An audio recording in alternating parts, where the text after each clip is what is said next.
Hello my dear students, welcome you all. My name is Lamina Naseem और चलिए आइए discuss करते हैं हाइड्रोलिक मशीन की डीपीपी नंबर 2। होपफुली जो आपको लास्ट डीपीपी मिली होगी उसको आपने बेहतर तरीके से सॉल्व कर लिया होगा। यहाँ पर इस वीडियो में आने से पहले मैं आपको यही सजेस्ट करूंगी कि आप एक बार खुद से डीपीपी को जरूर ट्राई करिए, उसके बाद इस वीडियो सॉल्यूशन पर आप आओ। ठीक है, तो बात करते हैं किस तरीके के क्वेश्चंस मैंने दिए थे आपको। इंपल्स टरबाइन और रिएक्शन टरबाइन, मतलब फुल टरबाइन, एक कंबाइंड चैप्टर का ये डीपीपी थी। अगर आप ये डीपीपी लगा पा रहे हो इट मींस आपका टरबाइन वाला जो पोर्शन है बढ़िया तरीके से क्लियर हो चुका है। अब इसमें पूछा क्या गया था, which one of the following turbine is mixed flow turbine. तो मैंने आपको बताया था बेटा कि एक अमेरिकन इंजीनियर थे, उन्होंने पहले क्या बनाया था, फ्रांसिस टरबाइन बनाई थी। फ्रांसिस टरबाइन, जब उन्होंने फ्रांसिस टरबाइन बनाई तो ये Francis turbine radial flow turbine थी ना, मिक्स्ड फ्लो नहीं थी। This is the radial flow, radial flow reaction turbine. ठीक है, रेडियल फ्लो रिएक्शन टरबाइन। उसके बाद आगे जाके इन्होंने इसी टरबाइन को बेटा क्या करा, इसी टरबाइन को जाके मॉडिफाई करा। जब मॉडिफाई करा तो इन्होंने नाम रखा मॉडर्न फ्रांसिस टरबाइन। ठीक है, modern Francis turbine, modern Francis turbine. ठीक है बेटा, और फिर उसके बाद इन्होंने क्या करा, इसी मॉडर्न फ्रांसिस टरबाइन को बोला कि ये क्या है, मिक्स्ड फ्लो है। क्योंकि इसमें मॉडिफिकेशन क्या था, इसमें मॉडिफिकेशन यही था कि फ्लो जो है वो रेडियली इन होगा और एक्सियली आउट होगा, तभी तो उसको मिक्स्ड फ्लो बोला ना। इसमें क्या था, रेडियल इन और आउट था। अगर आप पेल्टन टरबाइन की बात करोगे टेंजेंशियल इन था। ठीक है ना, मिक्स्ड फ्लो में बेटा क्या था, मिक्स्ड फ्लो टरबाइन में रेडियल इन था और एक्सियली ये आउट हो रहा था, तो इसी को ही हम बोलते हैं मिक्स्ड फ्लो टरबाइन। तो ऑप्शन देख सकते हैं, मॉडर्न फ्रांसिस टरबाइन का ऑप्शन भी दिया हुआ था, that will be your correct answer. ठीक है, आगे चलते हैं अगले सवाल की तरफ। If the enthalpy drop in rotor, ठीक है भाई, जो एंथैल्पी ड्रॉप रोटर में हो रहा है वो कितना दे रहा है बेटा, रोटर में दे रहा है 1। ठीक है, and the combine enthalpy drop in stator and rotor. ठीक है, मतलब कंबाइन एंथैल्पी ड्रॉप की अगर हम बात करें, stator plus enthalpy drop in rotor, इन दोनों का अगर हम कंबाइन देखते हैं बेटा तो हमको वैल्यू कितनी दे रहा है, 2 दे रहा है। ठीक है, और आपसे क्या बोल रहा है, आपसे बोल रहा है डिग्री ऑफ रिएक्शन बताओ। तो जब हमने डिग्री ऑफ रिएक्शन की बात करी थी, डिग्री ऑफ रिएक्शन का फॉर्मूला लिखा था, तो क्या लिखा था, एंथैल्पी ड्रॉप इन रोटर, यही तो लिखा था, एंथैल्पी ड्रॉप इन रोटर। मैंने आपको बोला भी था कि कई बार जो है एंथैल्पी ड्रॉप के टर्म में आपको पूछ लेता है, किसके बारे में, डिग्री ऑफ रिएक्शन के बारे में। तो मैंने आपको क्या लिख के दिया था बेटा, एंथैल्पी ड्रॉप इन रोटर लिख के दिया था। इसके बाद इसके नीचे क्या आता था, enthalpy drop in rotor plus stator ना, enthalpy drop in rotor plus stator, enthalpy drop in rotor plus stator. ठीक है, तो डायरेक्ट वैल्यूज आपको यहां पर गिवन है बेटा। रोटर में जो एंथैल्पी ड्रॉप हो रहा है 1 है, रोटर प्लस स्टेटर दोनों को मिला दोगे तो 2 हो जाएगा, 0.5 आएगा। और अगर आपसे परसेंटेज में पूछ लेता है तो 50% आप आंसर दे सकते हो। ठीक है ना, तो यहां पर जो ऑप्शन सही होगा वो ऑप्शन डी आपका सही हो जाएगा। आगे चलते हैं अगले सवाल की तरफ। Which one of the following component is not present in the Pelton wheel. तो हमने जब पेल्टन व्हील की बात करी थी तब मैंने आपको बताया था, चाहे आप पेल्टन व्हील बोलो, चाहे आप पेल्टन व्हील बोलो, चाहे आप पेल्टन टरबाइन बोल सकते हो। पहले तो यहां पर ये कोई कंफ्यूजन होनी ही नहीं चाहिए। इसके बाद हमने यहां पर क्या क्या पढ़ा था, मेन पार्ट्स की अगर हम बात करें, हमने केसिंग को देखा था।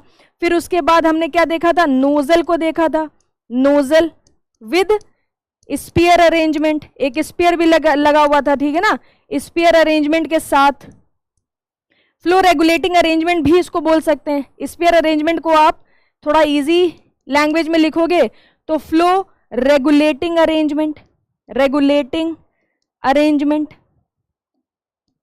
ठीक है, एक तो ये हमारे पास था। इसी के अलावा अगर हम बात करें फ्लो रेगुलेटिंग अरेंजमेंट, इसके बाद बेटा हमारे पास क्या था, ब्रेकिंग जेट था। ठीक है ना,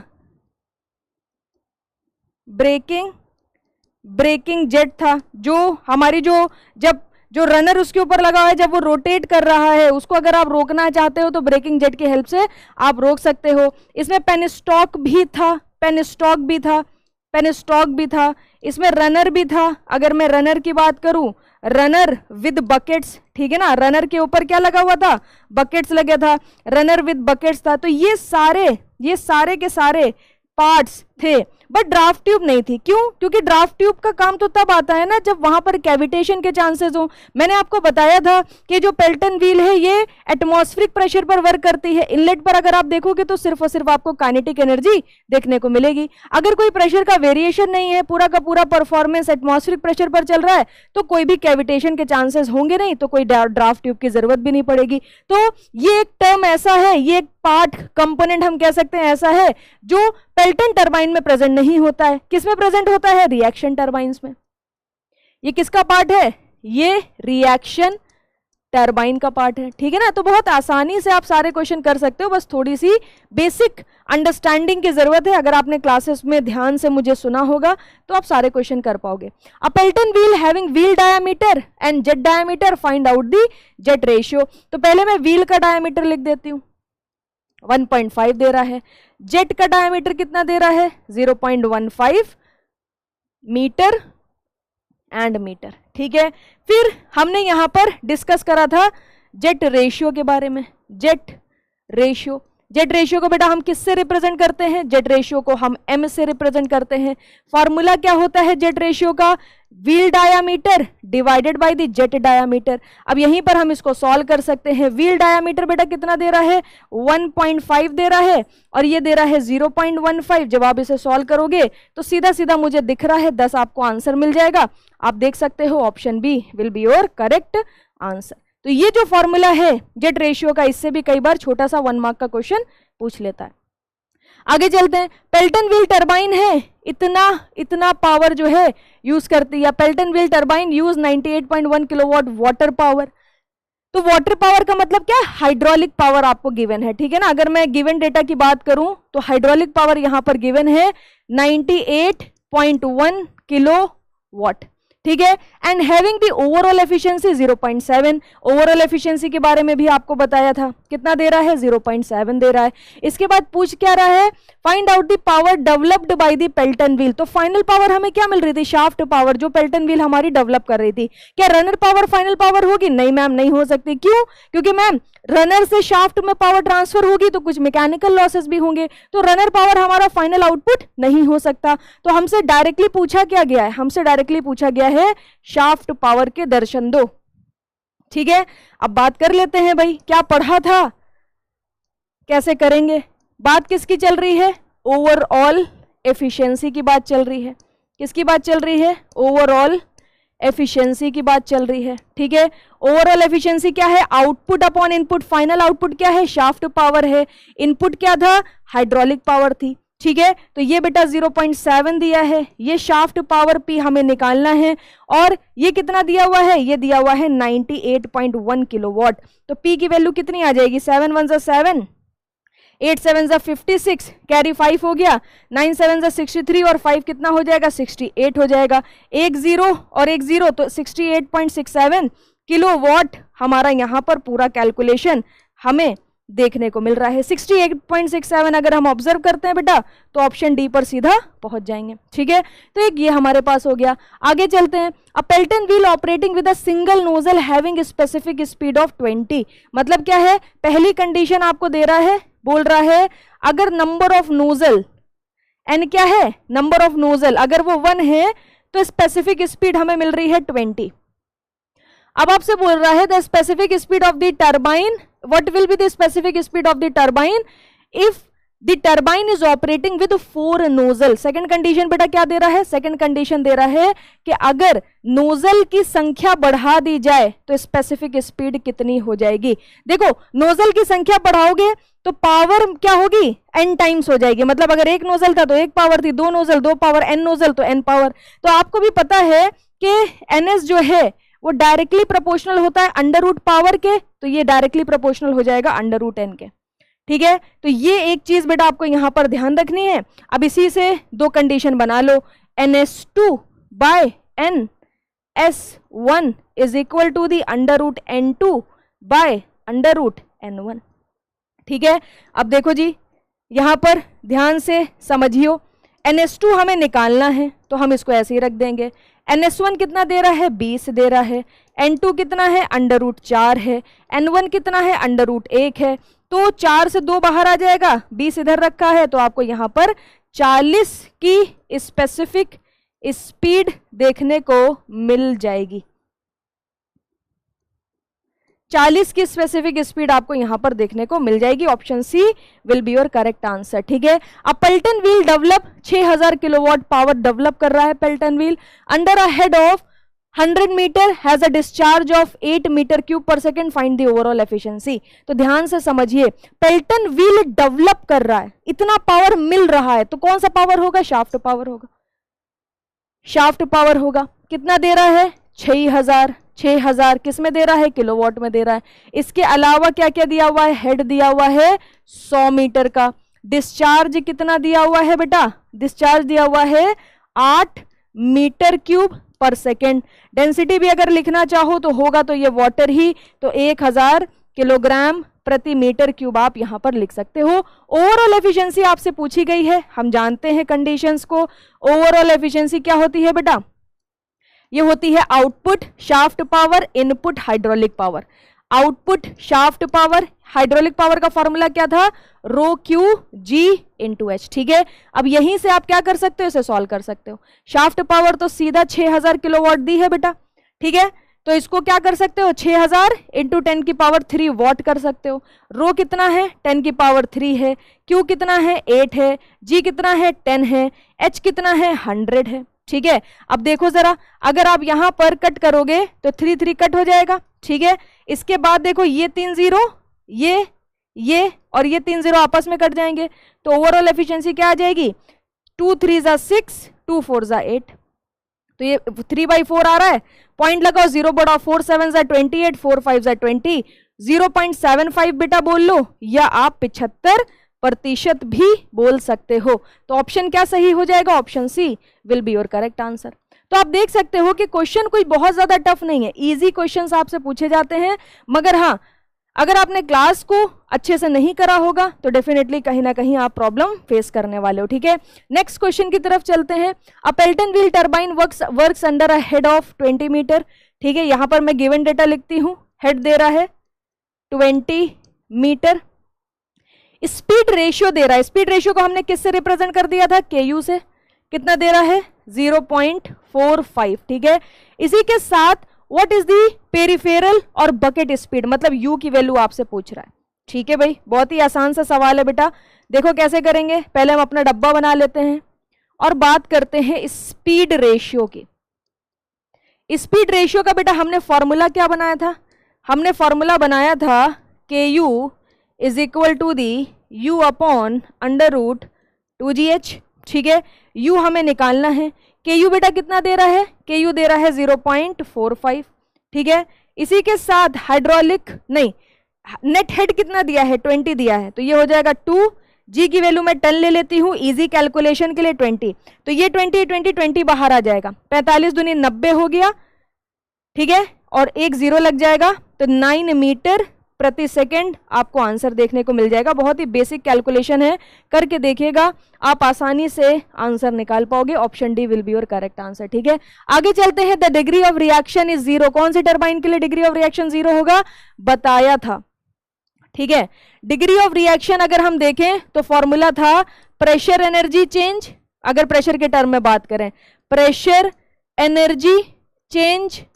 ठीक है, प्रेशर एनर्जी चेंज, और डिवाइडेड बाय क्या था बेटा, divided by total energy change.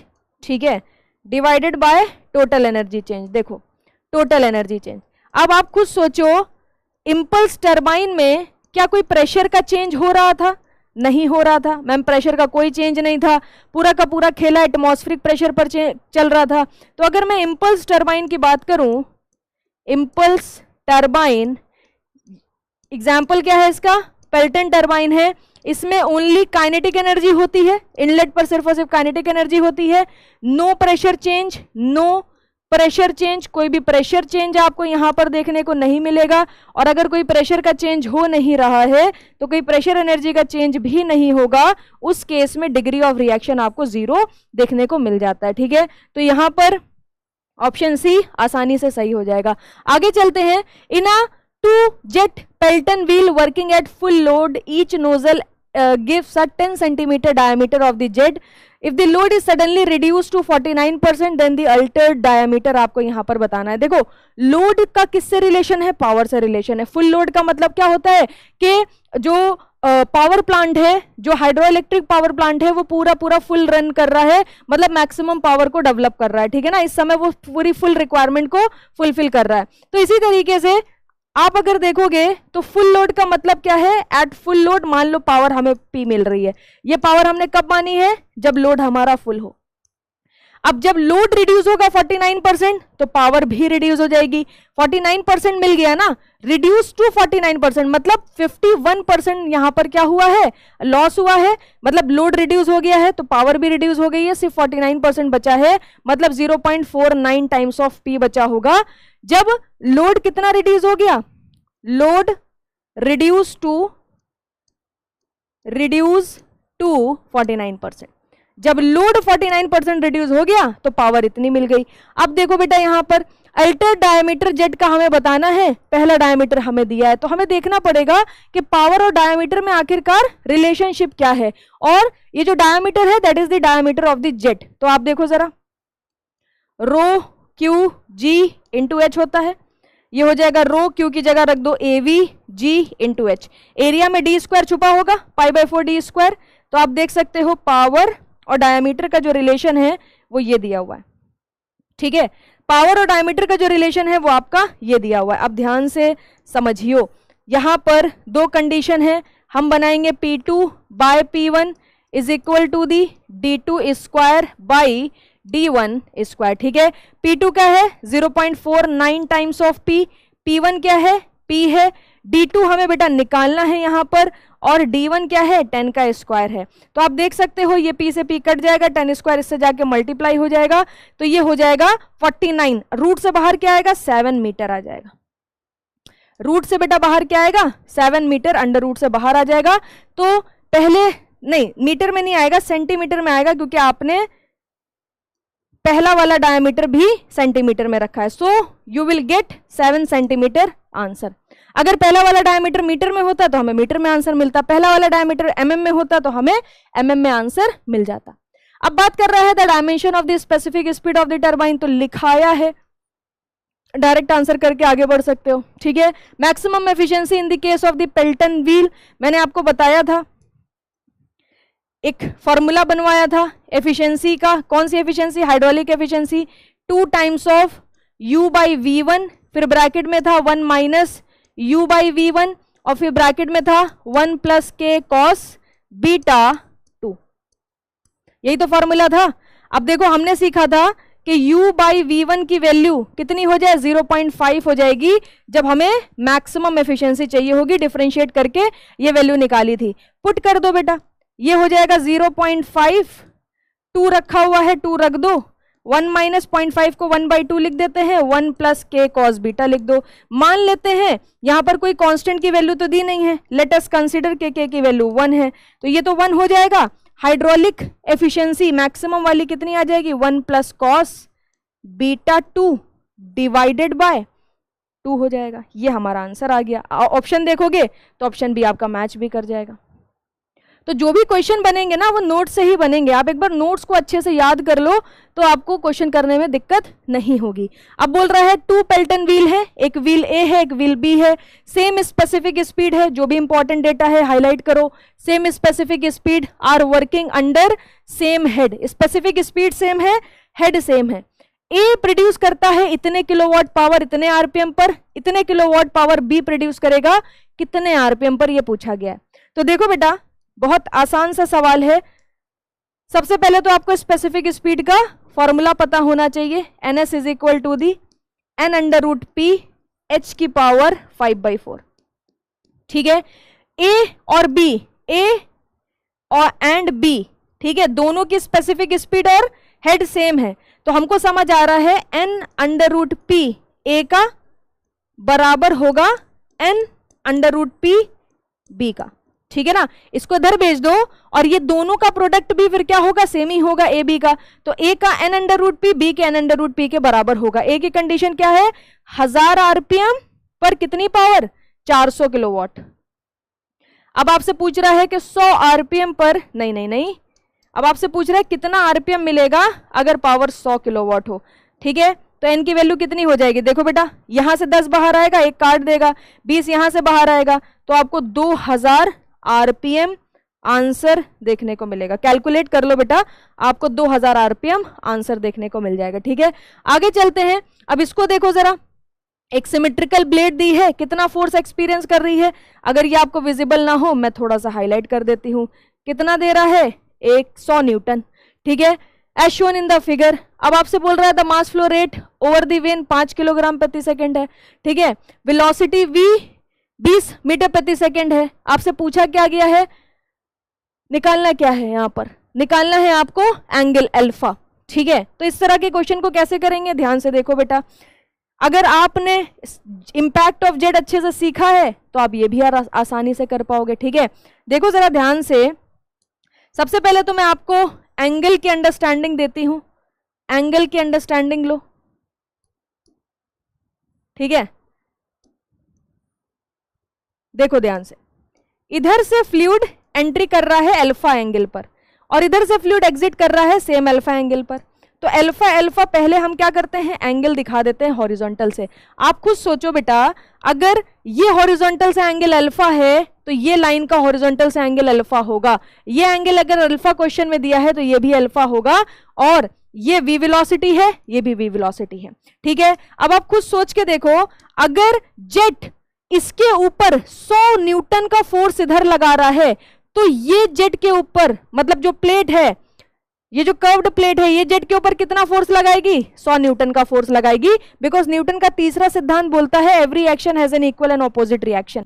वही चीज करिए, इधर का दे रहा है, उसके ऑपोजिट का ले लिया है। क्यों, क्योंकि जनरली हम जब भी मोमेंटम इक्वेशन लगाते हैं तो फ्लूइड के ऊपर ही लगाते हैं, तो फ्लूइड पर आने वाले फोर्स को मैंने यहां पर कंसिडर करा है, ठीक है। फोर्स हॉरिजॉन्टल डायरेक्शन में है, जिसके कारण मैं वेलोसिटी के सारे कंपोनेंट हॉरिजॉन्टल डायरेक्शन में ही लूंगी। ये भी मिलेगा v cos अल्फा, ये भी मिलेगा v cos अल्फा, ठीक है। Now from Newton second law, from Newton's second law, ठीक है। सेकेंड लॉ से बेटा बात करते हैं, क्या मिलेगा, summation of forces in x direction, mass flow rate, final velocity minus initial velocity, ठीक है। तो देखो बेटा, फोर्स माइनस का 100 मिल रहा है, मास फ्लो रेट कितना दिया हुआ है, आपको दिया हुआ है मास फ्लो रेट 5 किलोग्राम प्रति सेकंड, 5 रख दो। फाइनल वेलोसिटी नेगेटिव में मिल रही है, माइनस का v cos alpha. Initial velocity positive में x में मिल रही है, माइनस ऐसी रखो, प्लस का v cos अल्फा आ जाएगा। तो यहां से ये बन गया 5 2 10 20 इज इक्वल टू दी, ये हो गया 2v cos अल्फा, ठीक है। अब देखो v की वैल्यू कितनी दी है, 20 मीटर प्रति सेकंड, ये भी रख दो बेटा। तो ये 20 हो गया, ये हो गया 2 इंटू 20 cos अल्फा, ठीक है। तो cos अल्फा मुझे क्लियरली दिख रहा है, कितना आ जाएगा, 1/2, यानी अल्फा की वैल्यू आ जाएगी 60 डिग्री, क्योंकि 1/2 60 डिग्री पर ही मिलता है अगर हमारा एंगल कोसाइन है, ठीक है। Option D will be your correct answer. आगे चल के देखते हैं भाई और कुछ। What does Euler equation turbo machine relate, बहुत ही बढ़िया सवाल है भाई। अगर आप आयलर इक्वेशन देखोगे तो हमने आयलर इक्वेशन क्या पढ़ी थी, आयलर्स इक्वेशन, आयलर इक्वेशन थी P बराबर सिंपल मास flow rate v omega 1 u1 minus v omega 2 u2, ठीक है। और एक इक्वेशन पढ़ी थी P बराबर v1 square minus v2 square by 2 plus u1 square minus u2 square by 2 plus v_r2 square minus v_r1 square by 2, और इधर मास flow rate लिख देते हैं क्योंकि जगह नहीं बची है, तो बात वही है, चाहे उधर डिवीजन में रख दो, इधर जाएगा तो मल्टीप्लीकेशन में यही आएगा, ठीक है। तो आप देख सकते हो ये सारे के सारे क्या है, हेड ही तो दिए हैं, कुछ काइनेटिक हेड है, कुछ प्रेशर हेड है। तो इधर तो हेड रखा हुआ है और इधर क्या रखा हुआ है, पावर रखी हुई है। इधर क्या रखा हुआ है, पावर रखी हुई है। तो ये किसका रिलेशन दे रहा है, हेड और पावर का ही तो रिलेशन दे रहा है, हेड और पावर का ही तो रिलेशन बेटा यहां पर दे रहा है, ठीक है। तो याद रखना है इसको। अब यहां पर देखो इस सवाल को, वाटर जेट एरिया इतना दे रहा है, इश्यूज फ्रॉम अ नोजल, ये नोजल से निकलने वाले जेट की वेलोसिटी है, is made impinges perpendicular on a plate that moves away with the jet velocity 5 metre प्रति सेकेंड। बहुत आसान सा सवाल है। देखो जेट वेलोसिटी 15 मीटर प्रति सेकेंड, प्लेट परपेंडिकुलर है, वेलोसिटी दे रहा है 5 मीटर प्रति सेकेंड, इसी के साथ एरिया दे रहा है 0.015 मीटर स्क्वायर, ठीक है। आपसे बोल रहा है the force on the plate. बहुत आसान सवाल है। फॉर्मूला क्या पढ़ा था, F is equal to the rho A V minus u का होल स्क्वायर। आंसर किस में करना है, किलो न्यूटन में। तो ये 1000 हो गया, ये कितना है 0.015, उसके बाद 15 माइनस 5 ये हो जाएगा 10 का स्क्वायर। 1000 से डिवाइड दे दो ताकि किलो न्यूटन में चेंज हो जाए, ये 100 आएगा। तो आपको आंसर कितना मिल जाएगा, देख लो भाई, 15 माइनस 5 ये मीटर स्क्वायर है ना। तो जब आप इसे सॉल्व करोगे रो ए वी माइनस यू का होल स्क्वायर हो गया है, ये भी मीटर स्क्वायर में रखा हुआ है, ठीक है। ठीक है भाई, एरिया भी रख दिया है 15 माइनस 5 मीटर प्रति second, rho A V square, सारी चीजें तो ठीक लग रही है मुझे, बट आंसर कोई भी मैच नहीं कर रहा है। तो इसको एक बार चेक कर लेते हैं भाई क्या प्रॉब्लम आ रही, ठीक है। हाँ ठीक है, आंसर जो है ना बेटा ये किलो न्यूटन में नहीं होगा, न्यूटन में होगा, ठीक है। देखो न्यूटन में ही आंसर आएगा, वरना फिर आएगा ही नहीं है, मैच ही नहीं करेगा कोई भी ऑप्शन। इसको न्यूटन में ही निकालो, तो ये हो जाएगा 10 का स्क्वायर, तो यहां पर आ जाएगा 1.5 इंटू 1000, ठीक है। तो एफ कितना हो जाएगा, ये हो जाएगा 1500 किलो न्यूटन, नहीं किलो न्यूटन नहीं, न्यूटन। तो आंसर आपका 1500 न्यूटन के आसपास आएगा। इसको किलो न्यूटन में चेंज करोगे तो 15 होना चाहिए, तो ये हटा दो, ये हटा दोगे तब ए हो जाएगा, या तो एक 0 बढ़ा दो तब हो जाएगा, ठीक है। तो इस क्वेश्चन का कोई भी ऑप्शन आपका मैच नहीं करने वाला। अब देखो the gross head available at the hydraulic power plant is 100, क्या दे रहा है, Hg, ग्रॉस हेड की बात कर रहा है ना, 100 metre. The utilised head in the runner of the hydraulic turbine is 72, ये यूटिलाइज्ड हेड है, कितना दे रहा है 72 metre. If the hydraulic efficiency of the turbine is 90%, the pipe friction head is estimated to. आपसे बोल रहा है कि अगर टर्बाइन की एफिशिएंसी 90% है तो एस्टिमेटेड फ्रिक्शन हेड कितना होने वाला है, ठीक है भाई। कैसे निकालेंगे इसको, सॉल्व कैसे करेंगे, सोच के थोड़ा सा आंसर देने की कोशिश करते हैं भाई, ठीक है। देखो ग्रॉस हेड हमें दिया हुआ है, एच की वैल्यू हमें दी हुई है, ठीक है, मगर साथ ही साथ उसने बोल दिया है कि जो एफिशिएंसी है हाइड्रोलिक वाली, ठीक है, वो कितनी है, वो आपकी दे रहा है यहाँ पर 90%, 90% ही तो दी है, 90%, हाँ 90% दी है। अब आपसे बोल रहा है कि लॉसेस कितना होगा। अब आप खुद सोच के देखो, अगर 90% एफिशिएंसी है तो ये हेड भी कुछ ना कुछ कम हो जाएगा।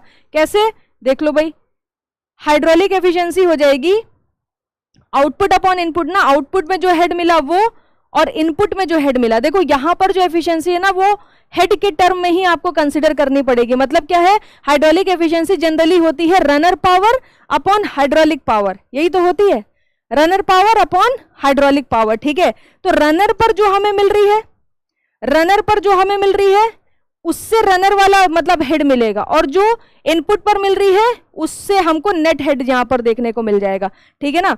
तो एच नेट निकाल लो जरा।